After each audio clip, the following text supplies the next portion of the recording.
Dragonlance, la discípula oscura 1. Ámbar y ceniza. Audiolibro editado por Juan Pablo Flores Montaño. Para El amo del calabozo, 2021.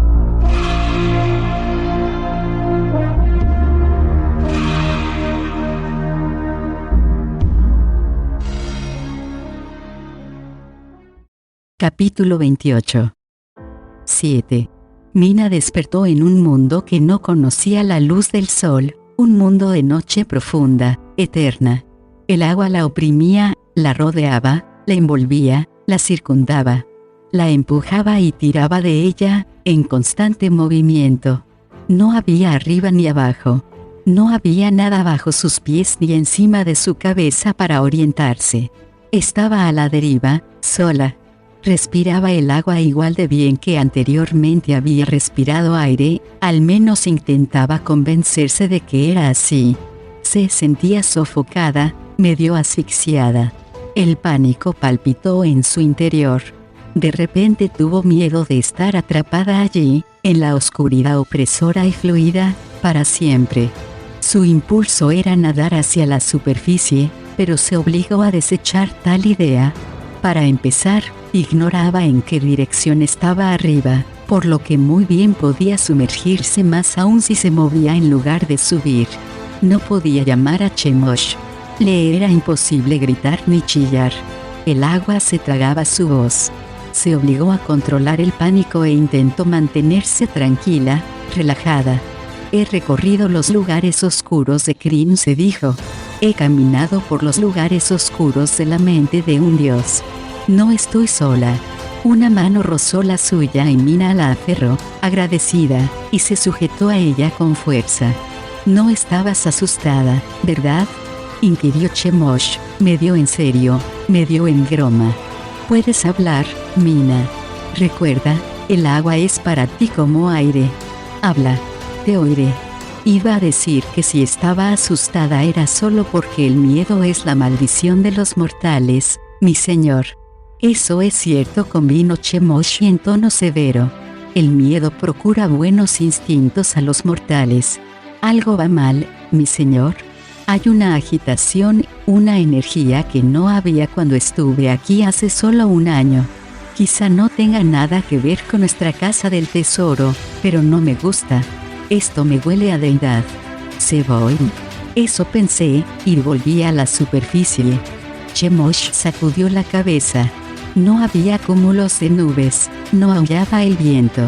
El mar está tan calmo que las aves han empezado a construir nidos en el agua. No, sea lo que sea que pase, está aquí abajo, no es culpa de Seboin. ¿Y no será que hay otros dioses trabajando en el mar, mi señor?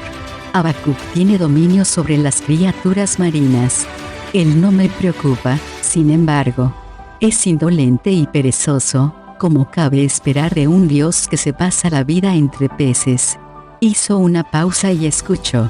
Mina también prestó atención, pero, a despecho de lo que Chemosh había dicho, tenía los oídos tapados con el agua y no escuchaba nada excepto el sonido de su sangre palpitante y la voz del dios.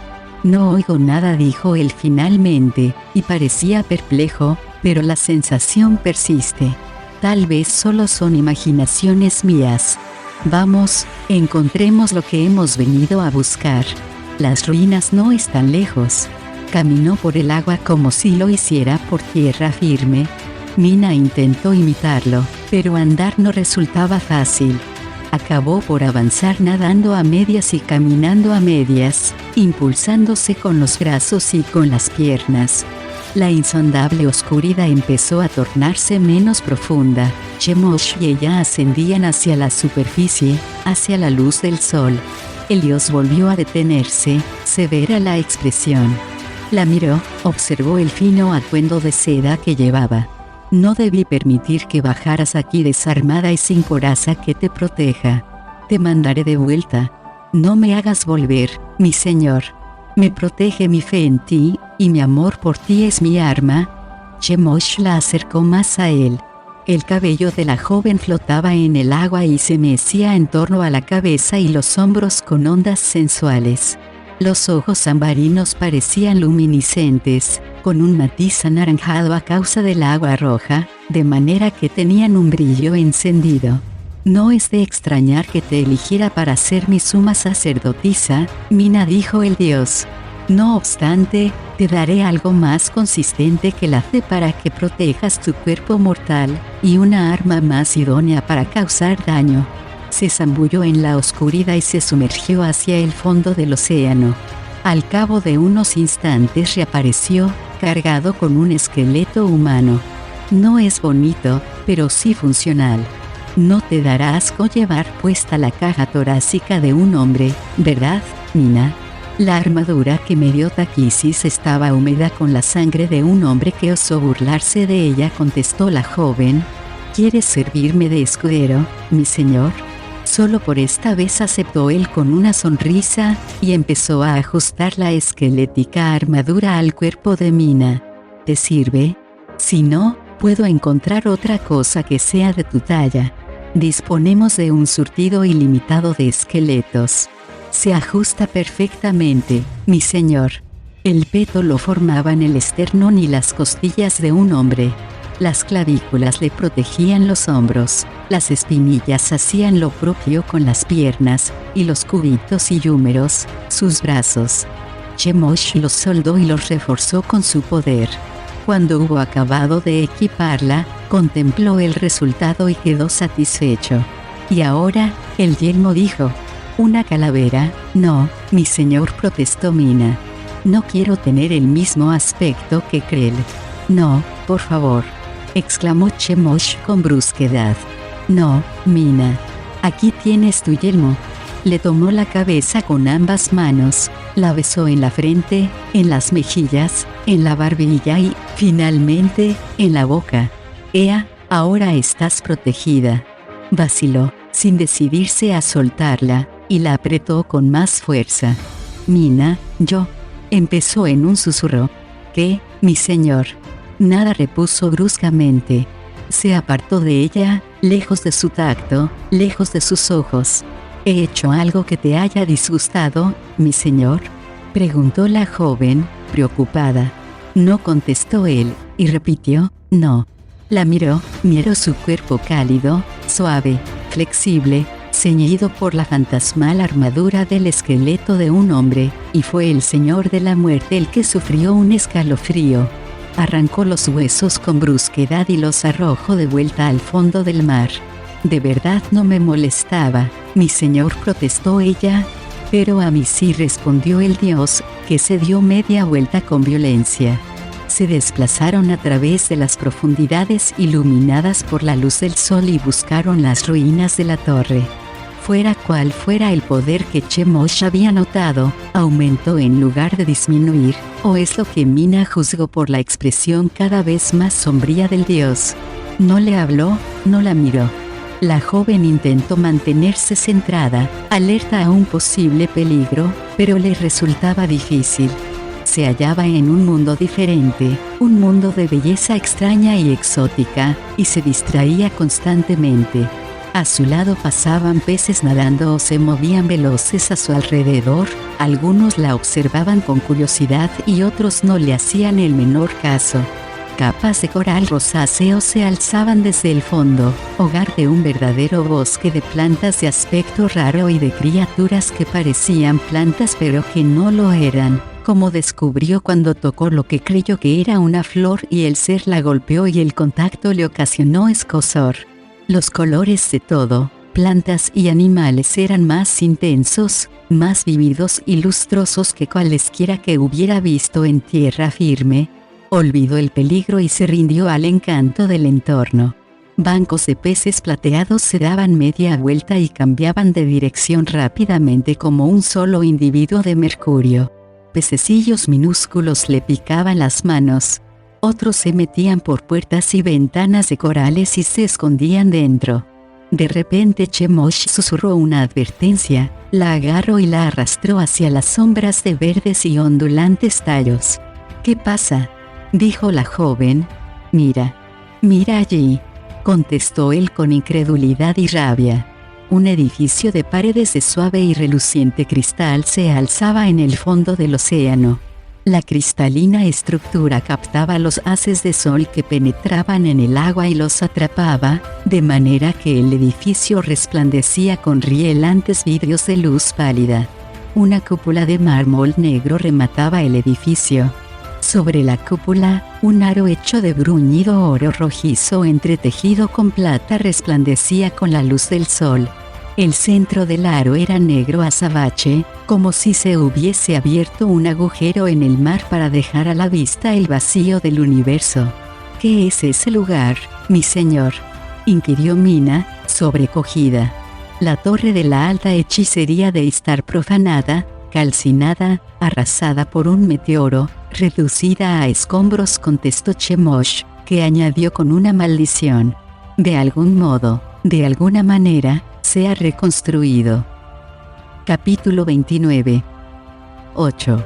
Rhys y Beleño estaban en la celda de Seboim, discutiendo pacientemente con la diosa, intentando hacerla entrar en razón, cuando de repente, en lo que media de un instante a otro, de una palabra a la siguiente, de un despotrique al sucesivo, Rhys se encontró de pie sobre baldosas desconchadas, en mitad de la fortaleza de un islote, con el eco persistente del rugido del mar bramando dentro de su cabeza.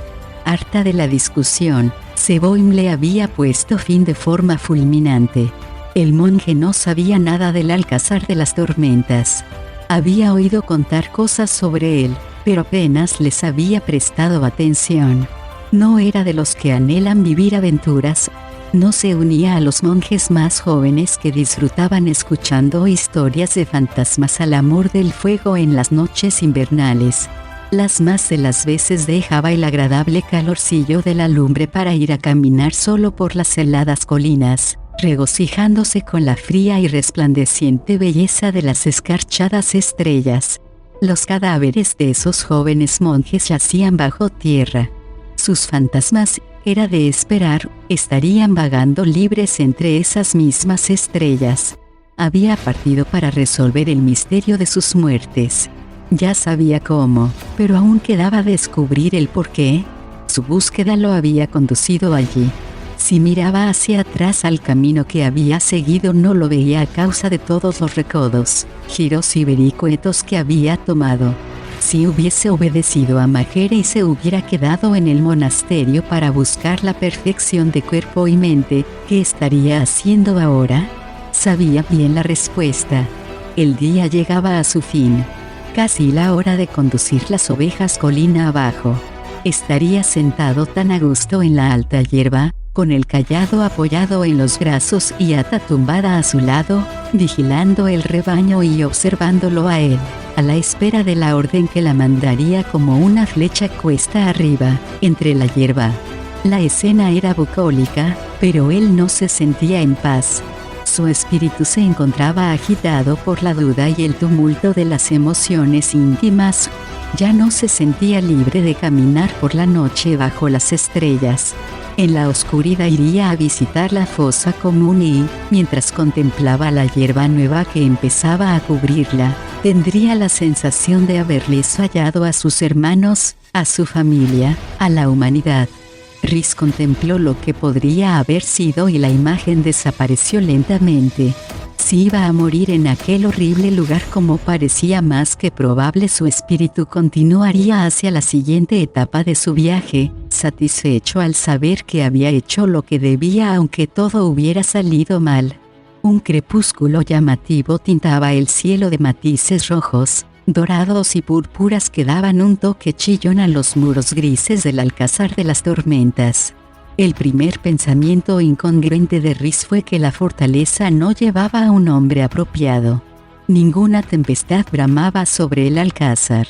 El cielo estaba despejado salvo por el tenue jirón blanco de una nube solitaria que se alejaba con rapidez, temerosa de quedar apresada. Ni la más ligera brisa soplaba ni en tierra ni en mar, que rompía en silencio contra los acantilados. Acariciadoras, unas suaves ondas lamían la parte inferior de las rocas aserradas.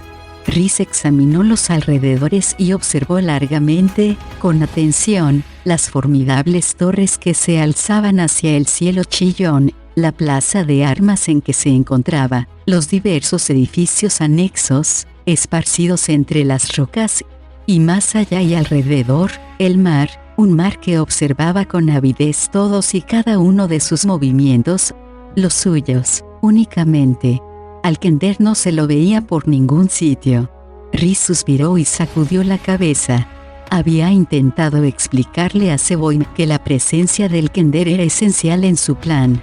Creía que la había convencido, al menos de eso, aunque no de lo demás. A lo mejor el Kender había salido dando tumbos de las regiones celestiales a otra parte de la isla. A lo mejor. ¿Beleño?, llamó sin alzar la voz. Un chillido indignado le respondió. Provenía de la bolsa de cuero que colgaba del cinturón de Rhys y tras un instante de estupefacción y sobresalto, respiró más tranquilo. Seboim había actuado con su habitual impetuosidad, sin molestarse siquiera en decirle lo que había hecho. Rhys, ¿qué ha pasado? ¿Dónde estoy? Aquí dentro está oscuro como boca de lobo y apesta a queso de cabra. Se quejó Beleño, cuya voz sonaba apagada por la bolsa en la que lo habían acomodado. Guarda silencio, amigo mío, ordenó el monje mientras ponía la mano sobre la bolsa con un gesto tranquilizador. La bolsa se cayó obedientemente, aunque Rhys la notaba temblar contra su muslo. Dio una palmadita confortadora. Estás dentro de mi bolsa, y la bolsa y yo estamos en el alcázar de las tormentas. La bolsa sufrió una sacudida. Beleño, debes quedarte completamente quieto. Nuestras vidas dependen de ello. Lo siento, Rhys, dijo el Kender con la voz quebrada. Es que me he sorprendido un poco, nada más. Todo ha sido tan repentino. La última palabra la pronunció con un chillido. Lo sé. El monje se esforzó por mantener un tono tranquilo. Tampoco yo esperaba hacer este viaje, pero ya que estamos aquí seguiremos adelante con mi plan como lo hablamos. ¿Podrás hacerlo? Sí, Rhys. Perdí el control un momento. Descubrir que uno mide 7 centímetros y que lo han metido en un saco que huele a queso de cabra y después enterarse de que vas a visitar a un caballero de la muerte puede causar una fuerte impresión, ¿sabes?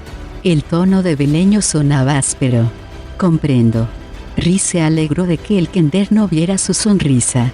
Pero ya lo he superado, añadió Beleño tras una pausa que hizo para recobrar el resuello.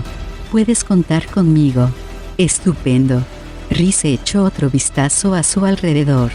No tengo ni idea de dónde estamos o a dónde se supone que debemos dirigirnos. Seboim nos mandó aquí antes de que tuviera oportunidad de preguntarle. Las torres de la inmensa fortaleza se elevaban desde los acantilados. Toda la construcción daba la impresión de estar excavada en la isla del mismo modo que un escultor esculpe su obra en un bloque de mármol dejando la parte inferior toscamente tallada, mientras que el resto está cuidadosamente trabajado, pulido, labrado. Rhys tenía la extraña sensación de hallarse en lo más alto de una dentada esquirla de la tierra, con el resto del mundo desplomándose todo en derredor. En la falda de la colina siempre se había sentido uno con el universo benevolente. Aquí se sentía solo, aislado y abandonado en un universo al que no le importaba un comino. Las baldosas de la plaza de armas irradiaban al aire el calor del sol vespertino. El sudor le corría a Rhys por el cuello y por el torso. Pensó que el Kender debía de estar asfixiándose, por lo que abrió un poco la bolsa para que le entrara más aire. No hables, reiteró. Y quédate quieto. 2 enormes torres, que debían de ser los principales edificios de la fortaleza, se alzaban a un lado de la isla. Rhys tendría que cruzar la plaza de armas a lo largo para llegar a ellas. Alzó la vista hacia la miríada de ventanas de las torres y cayó en la cuenta de que el caballero de la muerte, Ausric Krell, podía estar observándolo. Evocó la conversación que había tenido lugar en la celda de la prisión unos instantes antes de que lo mandaran de viaje de forma tan inesperada. Majestad, Beleño y yo necesitamos tu ayuda para sobrevivir al encuentro con el Caballero de la Muerte. Me prometiste que me otorgarías tu sagrado poder. He cambiado de idea, monje. Lo he pensado mejor. Lo que me pides es demasiado peligroso para mi hijo. Si fracasas, Ariagan seguirá estando en poder de Chemosh. Si sospechara que te he ayudado, tomaría represalias contra mi pobre hijo. Señora, sin tu asistencia no podemos emprender. Tu plan es todo lo bueno que puede ser, dadas las circunstancias. Tal vez tengas éxito. Si es así, no tienes por qué preocuparte de nada. Si no, morir no te importará. Gracias a tu sacrificio te habrás asegurado una vida eterna tranquila. Majere no podría negarte eso, mientras que mi pobre hijo. Majestad. Había sido en ese momento cuando Sebo puso punto final a la discusión. Ahora el monje se hallaba en el Alcázar de las Tormentas obligado a enfrentarse a un caballero de la muerte solo con un cayado por arma, un kender en miniatura como compañero, y sin el auxilio de un dios. Prendida la mirada en las plomizas olas y en el vacío y progresivamente oscuro firmamento, Rhys asió con fuerza el bastón, que había sido el último y afligido regalo de Majere, y elevó una plegaria. No sabía a quién le rezaba, si es que lo hacía a alguien o a algo, tal vez al mar, tal vez al cielo infinito. No pidió hechizos, ni magia sagrada ni poderes divinos. Sería inútil pedirlos. Nadie respondería. Dame fuerza, rezó y, sin más, echó a andar hacia la fortaleza para encontrarse con el Caballero de la Muerte. Solo había dado unos pocos pasos cuando una sombra cayó sobre él desde atrás. Era una sombra fría como la desesperanza, oscura como el miedo. Tras él oyó el crujido del cuero y el golpeteo metálico de la armadura, así como el sonido de una respiración que no era la de un ser vivo, sino el sonido siseante, rasposo, de un muerto viviente que intentaba evocar que era respirar. El hedor a putrefacción, a muerte, le inundó las fosas nasales y la boca. Entre la peste y el terror se sintió tan mareado que por un instante creyó que se iba a desmayar. Apretó más aún el cayado. Su yo espiritual fue hacia la lucha. El miedo era el arma más potente del caballero muerto y Rhys tenía que derrotar el miedo o caería allí mismo. Su espíritu batalló contra el miedo, buscando superar la debilidad inherente a la carne. Fue una lucha corta, brusca. Rhys se había entrenado para ese momento durante todos los días pasados en el monasterio. No podía invocar a Majere para que lo ayudara, pero sí recurrir a las lecciones de Majere. El espíritu se alzó con la victoria. La sensación de mareo pasó. El cosquilleo abrasador en los miembros desapareció, si bien las manos, cerradas sobre el cayado, se le habían quedado dormidas. Dueño de sí mismo, mantuvo ese dominio y se volvió sin prisa para mirar cara a cara al miedo. A la vista del Caballero de la Muerte, la resolución de Rhys estuvo a punto de irse abajo. Krell se encontraba cerca de él, imponente. Al mirar las rendijas del yelmo, el monje vio la luz maligna de la muerte en vida, una luz tan abrasadora como la del sol, pero que sin embargo no alumbraba la oscuridad del ser atrapado dentro de la armadura tinta de sangre. Rhys se armó de valor para mirar al ser que había más allá de la ardiente luz. No era amedrentador, sino vil y encogido. Los pequeños ojos rojos de Krell lo observaban. Antes de matarte, monje de Mantis, te doy la oportunidad de contarme qué haces en mi isla. Tu explicación puede resultar divertida. Te equivocas, señor. No soy monje de Majere. Vine a hablar en nombre de Seboin, a negociar por el alma de su hijo. Pues vistes como un monje, se mofó Krell, desdeñoso. Las apariencias engañan. Tú, señor, vistes como un caballero, replicó Rhys. Krell lo fulminó con la mirada. Tenía la impresión de que lo había insultado, pero no estaba seguro. Da igual. Seré yo quien ría el último, monje. Días enteros de risa, siempre y cuando no te me mueras demasiado pronto, como tantos de esos bastardos. Krell se meció sobre los talones atrás y adelante, con las manos metidas en el cinturón. Así que Zeboim quiere negociar, ¿eh? De acuerdo.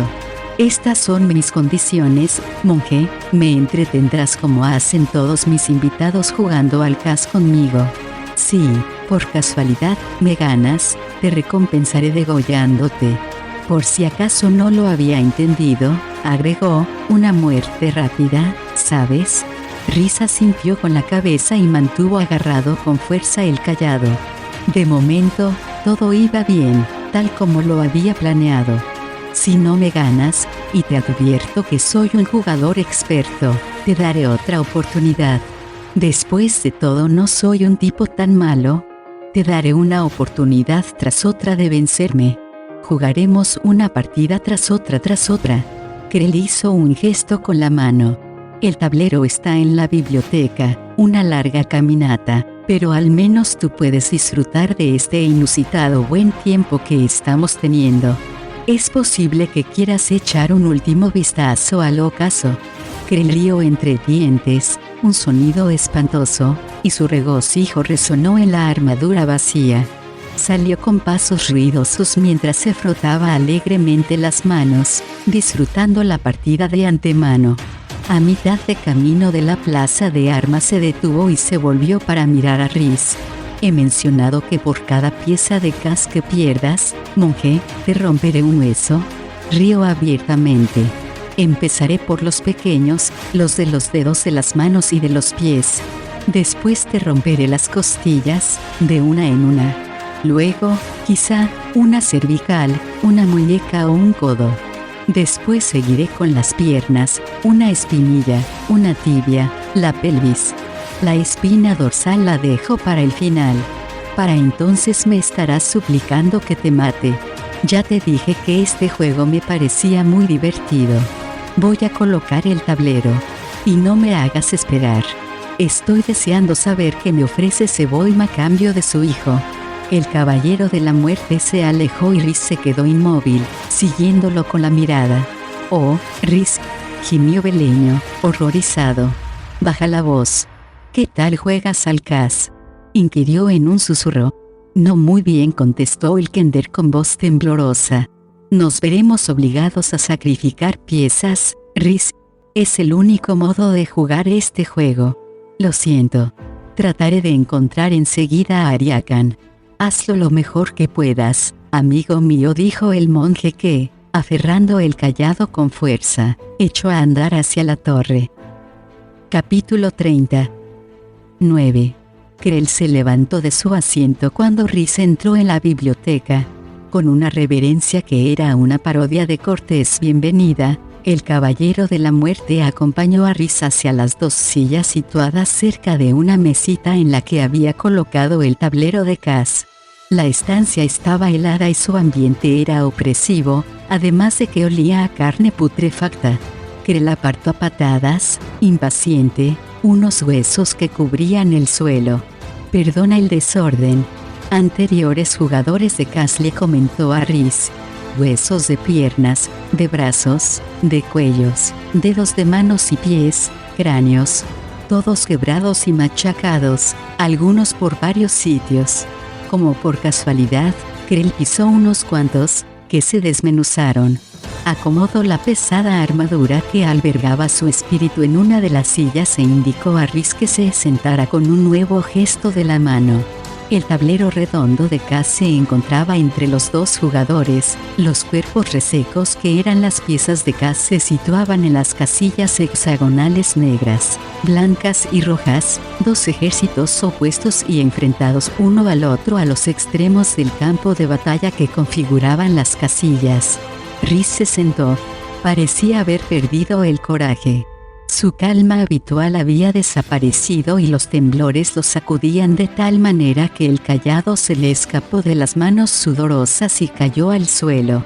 Trató de quitarse la bolsa de cuero del cinturón y también la dejó caer. Se agachó para recogerla. «Déjala», gruñó Krell. «Empecemos la partida». Rhys se enjugó el sudor de la frente con la manga de la túnica. Mientras se hundía en la silla, tembloroso, la rodilla sufrió una sacudida, golpeó el tablero de Cas y lo volcó. El tablero cayó de la mesita y las piezas se desparramaron por el suelo en todas direcciones. «Zoquete patoso», gruñó Krell. El caballero de la muerte se agachó para recoger las piezas de Cas, o, mejor dicho, una de ellas, que tomó del suelo con premura. Rhys no pudo verla bien, ya que Krell cerró la mano enguantada sobre ella. «Recoge las demás», monje rezongó. «Y si cualquiera de esas piezas se ha estropeado, te romperé 2 huesos por cada pieza que pierdas. Date prisa». Rhys se puso a gatas y empezó a recoger las piezas, algunas de las cuales habían rodado a los extremos de la estancia. «Hay 27 huesos en la mano humana», comentó Krell mientras colocaba las piezas que Rhys iba poniendo encima. «Empiezo por el índice de la mano derecha y voy avanzando. Se te ha pasado por alto un peón, un kender. Está junto al hueco de la lumbre». Rhys recogió la pieza, un peón kender, y la puso sobre el tablero. «¿Qué haces, monje?», demandó Krell. La mano de Rhys se quedó paralizada. Sentía temblar a Beleño debajo de sus dedos. «Los peones no van ahí», siguió Krell, disgustado. «En esa casilla se pone el roque. ¿El peón va ahí?». «Lo siento», dijo Rhys, que cambió a Beleño a la casilla señalada. «Casi no sé jugar al cas». Krell sacudió la cabeza. «Y yo que confiaba en que durarías lo suficiente para que me entretuvieras una semana, como poco». «Aún así», añadió alegremente el caballero de la muerte, «hay 26 huesos en el pie humano. Durarás por lo menos un día o 2. Te toca mover primero». Rhys volvió a sentarse. Puso el pie sobre el peón kender que había cambiado por Beleño y lo arrastró debajo de su silla. Luego agarró a Beleño, que estaba muy tieso y muy derecho como el resto de los peones, y lo adelantó una casilla. Entonces dudó. No recordaba si debía avanzar una casilla o 2 en el movimiento de apertura. Al parecer Beleño percibió su dilema, ya que dio un ligero tirón y Rhys lo movió otra casilla, tras lo cual se hundió en su silla. Los temblores y los estremecimientos habían sido fingidos, pero el sudor de la frente era real. Volvió a enjugarlo con la manga de la túnica. Krell adelantó 2 casillas a un peón goblin al otro lado del tablero. «Te toca mover, monje». Rhys miró el tablero e intentó recordar las clases de cas que Beleño le había impartido la noche anterior. Tenían en mente un plan de juego en el que el objetivo era que Beleño se acercara a los caballeros oscuros lo suficiente para que pudiera descubrir cuál de ellos era Ariakan. Beleño expuso todas las posibles contingencias, que mover si Krell movía esto, que otra cosa mover si movía esto otro. Por desgracia, Rhys había resultado ser un mal discípulo. «Tienes que pensar como un guerrero, no como un pastor», le había dicho el kender en cierto momento, exasperado. «Pero es que soy un pastor», había contestado el monje, sonriendo. «Vale, pues deja de pensar como tal. No puedes proteger todas tus piezas, tienes que sacrificar algunas para ganar». «No tengo que ganar», había argumentado Rhys. «Solo tengo que aguantar lo suficiente en la partida para que lleves a cabo tu misión». Con lo que ninguno de los dos había contado era con lo de los huesos rotos. Rhys puso la mano sobre un peón y echó una ojeada a Beleño. El kender, tieso en su casilla, sacudió levemente la cabeza y Rhys apartó la mano de la pieza. «Ja, monje», retumbó Krell mientras se echaba hacia adelante en medio del repiqueteo de la armadura. «Has tocado la pieza, tienes que moverla». Beleño encorvó los hombros. Rhys movió la pieza, y apenas había tenido tiempo de apartar la mano cuando Krell agarró una de sus piezas, la deslizó sobre el tablero y derribó el peón de Rhys. Con gesto triunfal, el caballero apartó el peón a su lado de la mesa. «Me toca otra vez», dijo. Se levantó de la silla con los ojillos rojos chispeantes, estaba disfrutando de antemano. Asió la mano de Rhys. El monje soltó una exclamación ahogada y se estremeció al contacto del caballero de la muerte, que abrazó su carne con el odio candente que los muertos condenados sentían hacia los vivos. A los monjes de Majeres se los entrenaba para aguantar el dolor sin quejarse mediante el uso de muchas disciplinas, entre ellas una llamada fuego helado. Por medio de la práctica y la meditación constantes, el monje era capaz de dejar de sentir por completo dolores poco importantes, así como reducir los debilitantes a un nivel en el que podía seguir desempeñando su labor. Al fuego se lo cubría de hielo. El monje visualizaba la nívea escarcha que cuajaba sobre el dolor, de modo que éste remitía con el frío gélido que entumecía la zona afectada del cuerpo. Rhys había contado con valerse de esta disciplina para ser capaz de superar el dolor de los huesos rotos, al menos durante un rato. Pero la meditación y la disciplina no podían competir con el acto del caballero de la muerte. En una ocasión Rhys había tropezado con una linterna y se había derramado el aceite inflamable en las piernas desnudas. La piel se ampolló sobre la carne abrasada, y el dolor había sido tan intenso que casi perdió el conocimiento. El roce de Krell era como aceite ardiendo que corriera por sus venas. No pudo evitarlo y gritó de dolor mientras los espasmos le sacudían el cuerpo. Aferrando el dedo índice de Rhys con su mano derecha, Krell se lo retorció con un experto giro. El dedo se partió por el nudillo y Rhys soltó un gemido. Lo asaltó un repentino calor que le produjo mareo y náuseas. Krell lo soltó y regresó a su silla. Rhys se recostó en la silla mientras luchaba para no desmayarse y realizaba las profundas inhalaciones que usaba para aclararse la mente y entrar en estado de fuego helado. No era tarea fácil. El dedo roto estaba descolorido y empezaba a hincharse. La carne que Krell había tocado tenía una palidez cadavérica. Rhys se sentía débil e inestable. Las piezas del cazondeaban ante sus ojos y la habitación se movía. Si flaqueas ahora todo está perdido, se dijo, al borde de la inconsciencia. Esta actitud es imperdonable. El maestro se sentiría profundamente desilusionado. Es que todos estos años fueron una mentira. El monje cerró los ojos y se encontró de nuevo en las colinas, sentado en la hierba mientras las nubes algodonosas se desplazaban por el cielo como un reflejo de las ovejas que pastaban en la ladera. Poco a poco empezó a recuperar el dominio de sí mismo, mientras el espíritu se imponía al cuerpo herido. Sosteniendo con cuidado el dedo roto, enfocó de nuevo su atención en el tablero de Cas. Las lecciones de Beleño volvieron a él, y Rhys levantó la mano herida e hizo su movimiento. «Estoy impresionado», monje, dijo Krell, que lo miraba con reacia admiración. «La mayoría de los humanos se me desmayan y tengo que esperar a que vuelvan en sí». Rhys apenas oyó lo que decía. El siguiente movimiento haría avanzar a Beleño, pero ello significaba tener que sacrificar otra pieza. Krell movió pieza e hizo un gesto con la cabeza al monje. Rhys fingió estudiar la partida, aunque lo que hacía era serenar el espíritu y prepararse para lo que se avecinaba. Puso la mano sobre la pieza de Cas y miró de reojo a Beleño.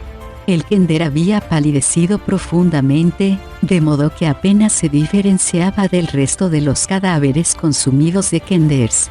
Beleño sabía tan bien como Rhys lo que venía a continuación, pero había que hacerlo. Asintió levemente. Rhys tomó la pieza, la desplazó y la soltó, y solo tras una breve vacilación apartó la mano de ella. Oyó la risita de placer de Krell, oyó que derribaba una de sus piezas, oyó que se levantaba pesadamente. La gélida sombra del caballero de la muerte se cernió sobre él. Por un instante Beleño creyó que se iba a desmayar. Había oído perfectamente el chasquido del hueso al romperse y el gemido de dolor de Rhys, lo que le ocasionó una desagradable sensación de calor.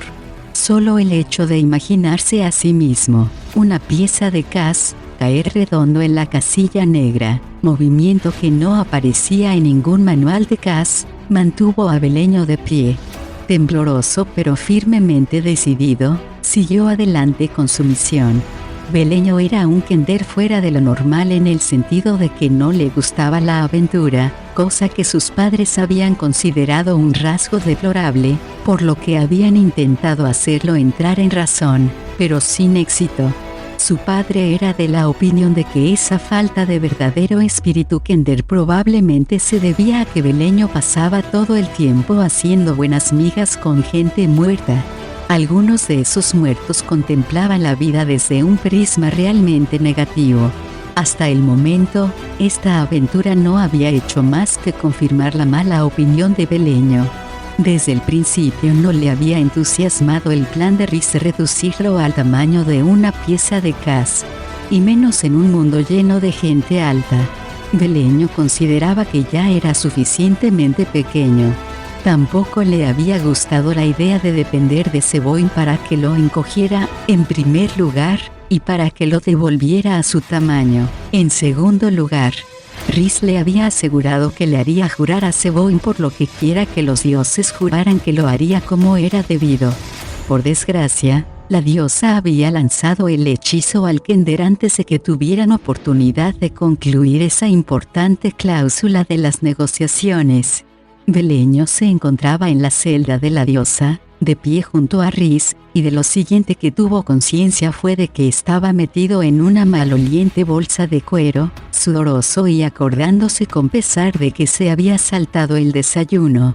Había querido salir de la bolsa hasta que apareció el Caballero de la Muerte, y entonces solo deseó introducirse entre las costuras del saco.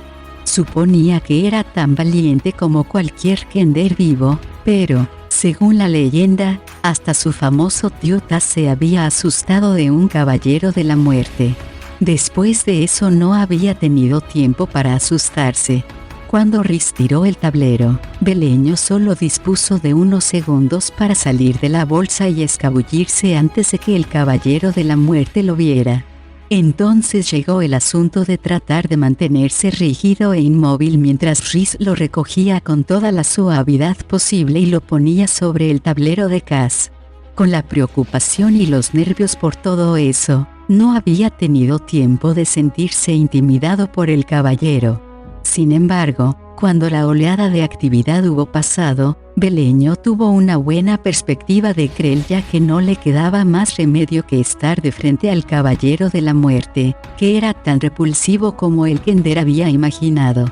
Beleño se preguntó si alguien se daría cuenta si cerraba los ojos. Una ojeada disimulada le descubrió que todos los otros kenders del tablero los tenían abiertos de par en par. Pues claro, son cadáveres. Bastardos afortunados, masculló para sus adentros. Krell no parecía ser muy observador, pero cabía la posibilidad de que se diera cuenta, así que no le quedó más remedio que mirar directamente al Caballero de la Muerte. Probablemente Beleño habría sido incapaz de soportar la horrenda visión de no ser porque captó un atisbo del espíritu de Krell. El caballero era grande, feo y aterrador. Su espíritu, en cambio, era pequeño, feo y ansioso. En el apartado de espíritus, Beleño habría podido encargarse de Krell, derribarlo y sentarse en su cabeza. Saber eso hizo que el kender se sintiera muchísimo mejor, y empezaba a pensar que tal vez saliera con vida de esa aventura, algo que realmente no tenía esperanza de conseguir cuando Krell le rompió el dedo a Rhys, y Beleño había estado a punto de desplomarse. Cuanto antes cumplas con tu parte del trabajo, antes podréis salir de aquí. Rhys y tú, se exhortó con el propósito de aguantar sin desmayarse.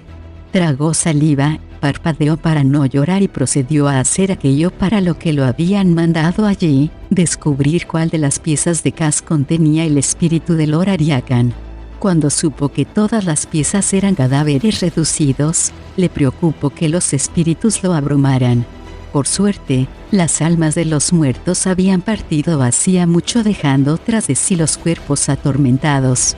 Beleño percibió la presencia de un único espíritu, pero estaba tan furioso como 20 juntos. Normalmente Beleño se habría valido de unas emociones tan intensas como las que sentía irradiar del espíritu a fin de determinar qué pieza era cuál.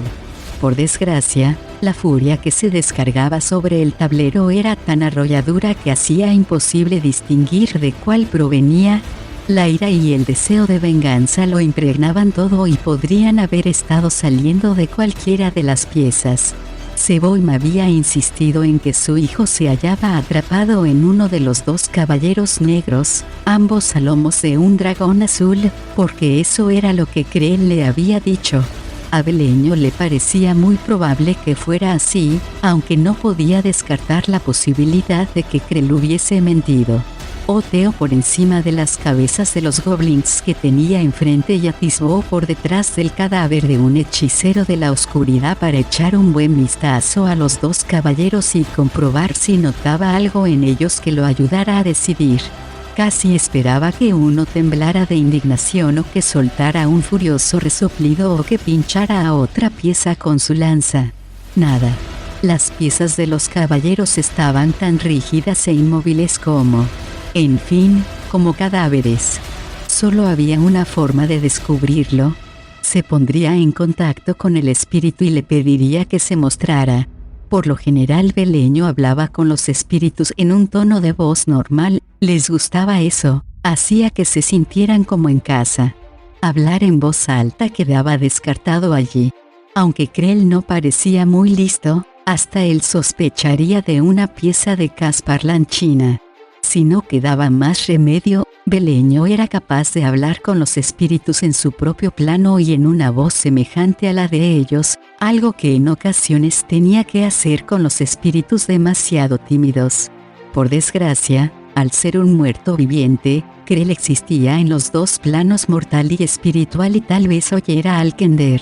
Beleño decidió que había que correr ese riesgo. No podía dejar que Rhys aguantara más torturas.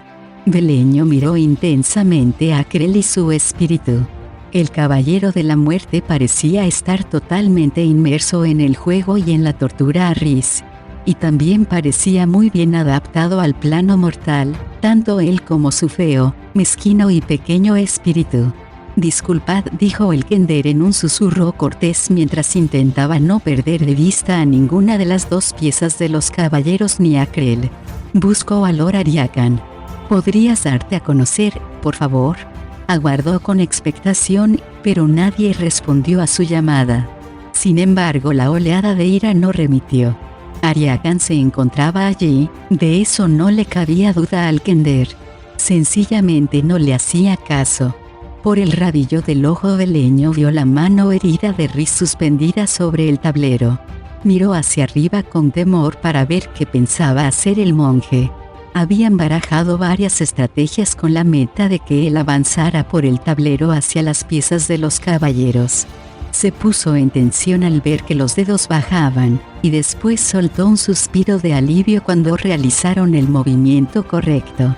Beleño volvió a suspirar, y en esta ocasión fue un suspiro más profundo y apenado porque Rhys sacrificaría una pieza con dicho movimiento. Krell le rompería otro hueso. Beleño decidió mostrarse firme. Lord Ariakan. Empezó en voz más alta y el tono de quien no admite tonterías. Cierra el pico, espetó una voz fría y sepulcral. Ah, ¿estás ahí? Beleño dirigió la vista hacia la pieza del caballero negro que se encontraba a su lado del tablero. Me alegro de encontrarte. Hemos venido a rescatarte, mi amigo y yo. No podía volverse, pero giró los ojos e hizo un gesto breve y brusco con la cabeza en dirección a Rhys. La ira se atenuó una pizca. Beleño contaba ahora con toda la atención del espíritu. Un Kender y un monje de Majere han venido a rescatarme de Chemosh. Ariakan soltó una risa amarga. Oh, vamos. Soy Kender, lo admito, pero Rhys ya no es monje de Majere. Bueno, sí lo es, pero no lo es, ya me entiendes. Vale, probablemente no me entiendas, porque ni siquiera yo me entiendo muy bien. Y no fue idea nuestra venir. Nos mandó tu madre. Mi madre. Resopló Ariakan. Acabáramos. Ahora tiene sentido. Creo que intenta ayudarte, sugirió Beleño. Ariakan volvió a resoplar. A su espalda, Beleño oyó el chasquido de otro hueso, el gemido de Rhys y luego, silencio, un silencio tan profundo que el Kender temió durante un instante que su amigo hubiera perdido el sentido. Entonces oyó una respiración áspera y vio la mano de Rhys moverse sobre el tablero. Un hueso quebrado asomaba entre la carne. La sangre goteó en el tablero de Cass.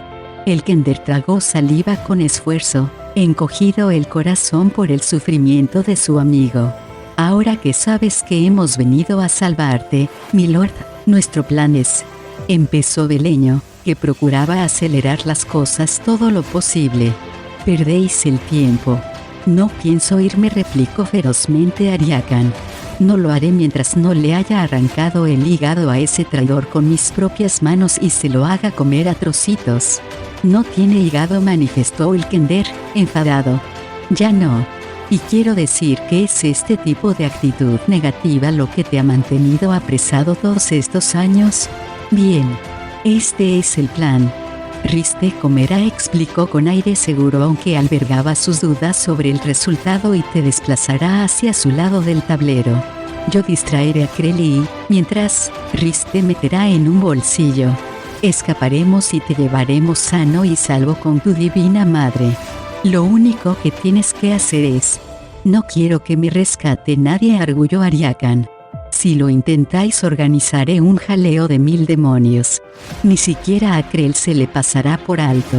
Me temo que estáis perdiendo el tiempo. Y la vida. Sale a su madre. No cabe duda, rezongó Beleño. Pobre Rhys, añadió mientras se encogía al oír la inhalación vacilante de su amigo. No aguantará mucho más. Oh, no. Ahí va, a punto de mover la pieza equivocada. Beleño sacudió violentamente la cabeza y, por suerte, Rhys pilló la advertencia. La mano ahora utilizaba la izquierda se desvió de la reina a un roque. Beleño soltó un suspiro profundo y echó una ojeada a Krell. Eso debería darle en qué pensar, comentó el Kender con satisfacción. El caballero de la muerte parecía impresionado por el movimiento. Se inclinó sobre el tablero y fue a mover una pieza, pero lo pensó mejor. Tamborileando los dedos sobre el brazo tallado del sillón, se echó hacia atrás y estudió atentamente el tablero. Beleño dirigió un rápido vistazo a Rhys. El monje estaba muy pálido y tenía la cara brillante de sudor. Se sostenía la mano derecha con la izquierda, y su propia sangre le había salpicado la túnica. No hacía ningún ruido, no gemía, pero el dolor debía de ser insoportable. Cada 2 por 3 le oía hacer una corta e intensa inhalación. Los Kenders eran, por naturaleza, personas despreocupadas, con la filosofía de que lo pasado, pasado está, vive y deja vivir. Pon la otra mejilla, nunca juzgues un libro por la cubierta, o a lo hecho pecho.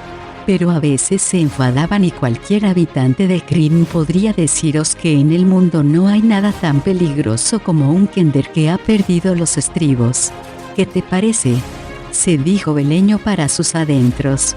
Nosotros arriesgamos la vida para rescatar a este caballero y resulta que el pedazo de burro con armadura no quiere que lo rescaten. Bueno, eso ya lo veremos. No hacía falta el habitual tomar prestado Kender, ni juegos de manos, ni maniobras a hurtadillas, solo un burdo agarra y corre. Y no había forma de advertir a Rhys el cambio de planes. Solo le quedaba esperar que su compañero captara la indirecta, la cual, después de todo, iba a ser más clara que el agua. Krell alargó la mano para hacer un movimiento. Como había previsto el Kender, el caballero de la muerte se disponía a coger la pieza del caballero negro, iba a mover a Ariakan. Beleño agachó la cabeza como había visto hacer a un toro en una feria de ganado, y cargó.